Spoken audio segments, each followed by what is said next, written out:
আল্লাহ পাকের আমাদের জোর দিতে হয়, এখানে দ্বীনের কাজ করার স্বাধীনতা থাকে।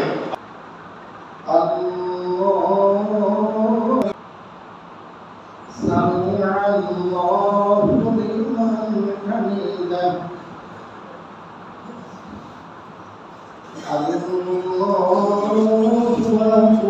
أكبر عليكم ورحمة الله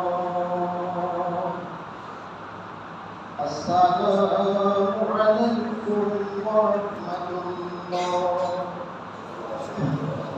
لعلكم تذكرون الله أكبر الله أكبر الله الله সমাজ পরিচালনা করে রাষ্ট্রীয় দায়িত্ব পালন ইন্নি কুনতু মিনাল জালিমিন জ্ঞান জানতে পারে যে তৌফিক দান ওয়াসসালামু আলাল মুরসালিন ওয়ালহামদুলিল্লাহি রাব্বিল আলামিন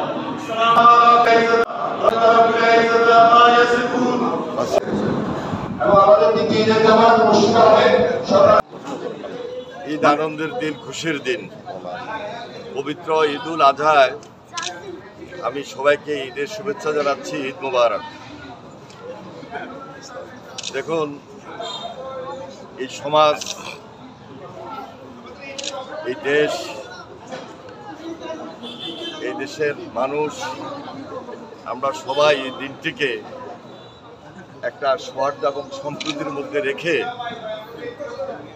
সবাই যেন মিলেমিশে থাকতে পারি, মহান আল্লাহ তাআলার কাছে আমরা সেটাই কামনা করি।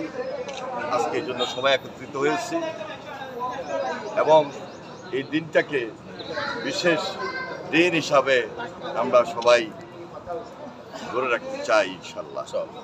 অবস্থায় এই দেশটা যেন সুন্দর থাকে, আগামীর বাংলাদেশটা যেন ভালো থাকে, সেই প্রত্যাশা করে আমরা চলছি। আপনি যেটা বলছেন, ইতিমধ্যে বাংলাদেশ জাতীয়তাবাদী দল তার প্রতিক্রিয়া ব্যক্ত করেছে। আমরা খুব দায়িত্বশীলতার সহিত এবং একটা অভিজ্ঞতা সম্পন্ন দল হিসাবে দায়িত্ব নিয়ে কথা বলছি। সামনের দিনগুলো আমাদেরকে খুব সতর্কভাবে চলতে হবে, সজাগ থাকতে হবে। একটা ভালো দিন আসার জন্য, একটা জনগণের সরকার প্রতিষ্ঠিত হওয়ার জন্য সবাইকেই দায়িত্ব নিয়ে কথা বলতে হবে। যেমনি সকল রাজনৈতিক দলের দায়িত্ব, তেমনি আমাদের সবার অবস্থান থেকে, সবার দায়িত্ব থেকে আমরা সতর্কতার সহিত আপনাদের সবার প্রতি আমার আহ্বান থাকবে, আমরা সবাই যে ফ্যাসিস্টের বিরুদ্ধে লড়াই করেছি, সংগ্রাম করেছি, সেই প্রতিপক্ষ এখনো ষড়যন্ত্রে লিপ্ত। সুতরাং আমরা যদি সজাগ না হই, আমরা যদি সতর্ক না থাকি, তাহলে আমাদের এই গণতন্ত্র হোঁচট খেতে পারে। যে 17 বছর যে লড়াই সংগ্রাম করেছে ফ্যাসিস্টের বিরুদ্ধে, আমাদের টার্গেটে পৌঁছার জন্য এই প্রতিপক্ষকে আমরা যেন কোনোভাবেই ছাড় না দিই।